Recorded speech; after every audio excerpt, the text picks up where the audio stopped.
Welcome again दोस्तों आज का वीडियो देखने के पश्चात जिस स्वीट होम में आप रहते हो उस स्वीट होम का जो भाव है वो बिल्कुल ही बदल जाए। जी हाँ दोस्तों, कल की बात है।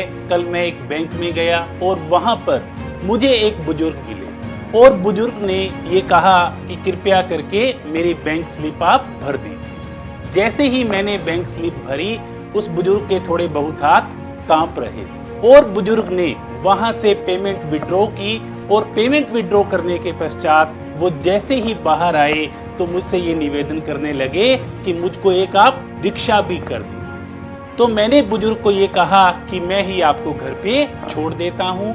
मैं जब बुजुर्ग को घर पे गाड़ी में छोड़ने के लिए गया तो घर में जाते ही उनकी जो पत्नी थी वो थोड़ा सा हैरान हो गई, थोड़ा सा परेशान हो गई कि क्या बात हो गई कि इनको कोई छोड़ने आया है। लेकिन जैसे ही मैंने उनको घर पे बिठाया वो उनकी धर्म पत्नी स्थिति को समझ गई और बुजुर्ग ने ये कहा कि ये है हमारा छोटा सा आशियाना, जिसे हम कहते हैं भगवान का घर, जिसे हम कहते हैं भगवान का घर। जी हाँ दोस्तों, जब मैंने उनसे भगवान के घर के बारे में पूछा तो उन्होंने कहा कि लोग तो मृत्यु के पश्चात भगवान के घर में जाते हैं, हम तो जीवित होते हुए भी भगवान के घर में रह रहे हैं और ये परंपरा पुराने जमाने से हमारे घर में चली आ रही है।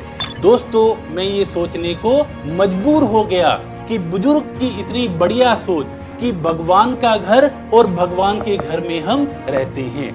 जब ऐसा विचार हमारे घर के बारे में होगा तो घर में न तो कोई नेगेटिविटी होगी, न ही कोई लड़ाई झगड़ा होगा, क्योंकि हमारा मनोभाव ये होगा कि ये घर हमारा नहीं बल्कि भगवान का घर है और यहाँ पे भगवान के बंदे रहते हैं। जैसा कि किसी ने कहा है, किसी को ये डर है कि ईश्वर देख रहा है और किसी को ये भरोसा है कि ईश्वर देख रहा है।